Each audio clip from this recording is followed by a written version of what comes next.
Hey, TRT and Hormone Optimization group.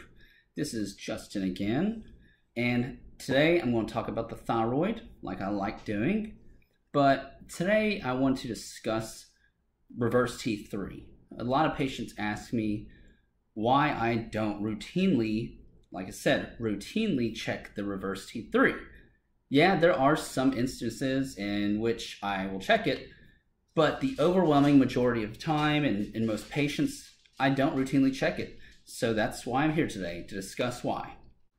Let me explain why I feel that the reverse T3 isn't as necessary as a lot of practitioners purport it to be. Instead, I focus on the basics and keeping it simple, focusing on the TSH, free T3, and free T4, as those typically get the job done for the vast majority of patients. Some patients will also require thyroid antibodies and vitamin D to get the job done. And if those don't do it, then you could reach out for things like selenium or a ferritin level in patients that are treatment refractory. I've discussed both the vitamin D and the ferritin indications in previous videos regarding thyroid dysfunction. So if you're curious about that, look for those in the library of videos. I don't know where this name came from or this concept came from, but reverse T3 has often been purported to be on internet forums and sometimes it's referred to as a hibernation hormone.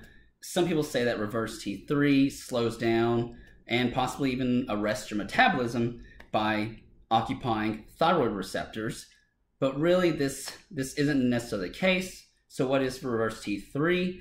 Reverse T3 is considered a biologically inert hormone that's formed when T4 does not convert to T3, but instead T4 converts to reverse T3 due to the deiodinases.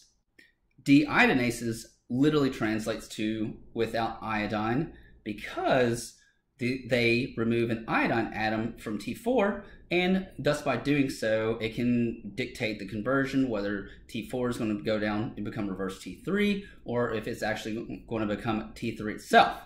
Now, previously I said that it's reported that reverse T3 is considered biologically inert, so thus it just kind of exists and doesn't really do anything. That's not wholeheartedly true. It actually does have some non-genomic activity, particularly in the brain. And it's involved in brain development, and it's also involved in neuronal circuitry development. We like to refer to that as synaptogenesis. So to say that's fully biologically inert is a bit of a misnomer. But I digress. We're not here to discuss reverse T3's function, but we're here to discuss why I said I don't routinely check it.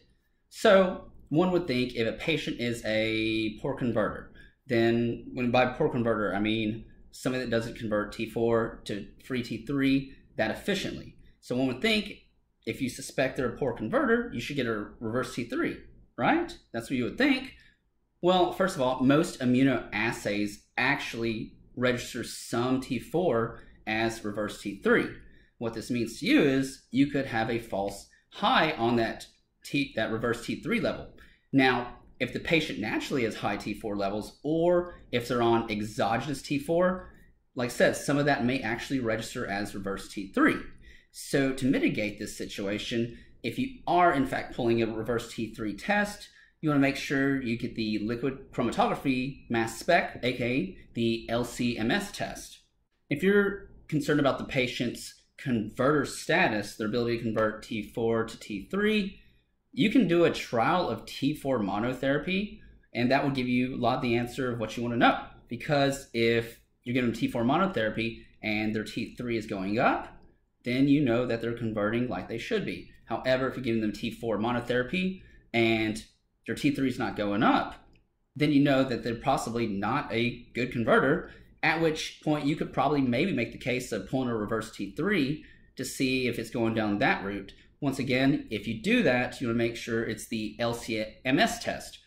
Also, if they're a poor converter, you should also consider exploring such things. Possibly the patient's having a stress response, adrenal health could be involved at that time, even exploring possible cortisol levels, as you would want to rule out any other possible contributing factor to that. So another problem with getting a reverse T3 test is that there's actually some literature coming out that shows that as you get older, we actually possess more substrate that will thus convert T4 to reverse T3 at a greater propensity.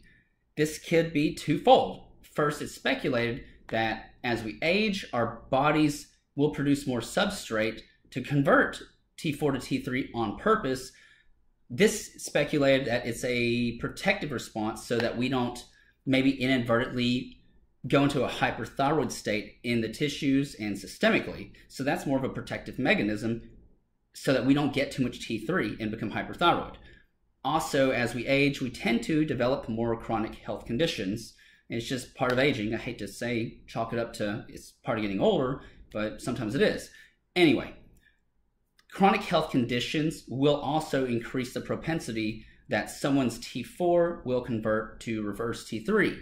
So in other words, we can't control the substrate. We can't control the amount of deiodinases our body genetically possesses.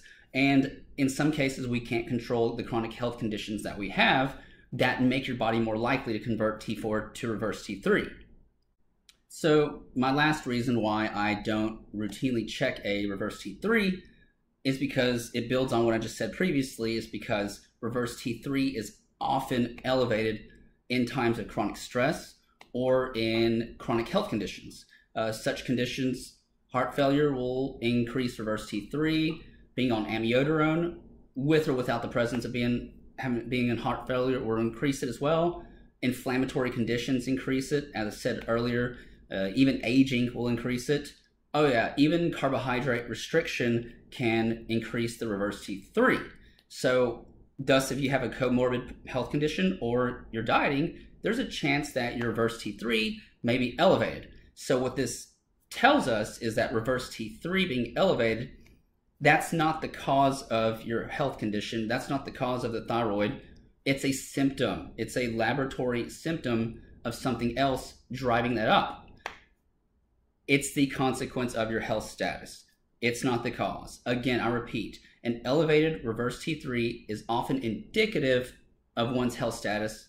It's not the cause of their health status. It's a symptom. Thanks for tuning in, guys. I hope it gave you all some knowledge today. We'll talk later.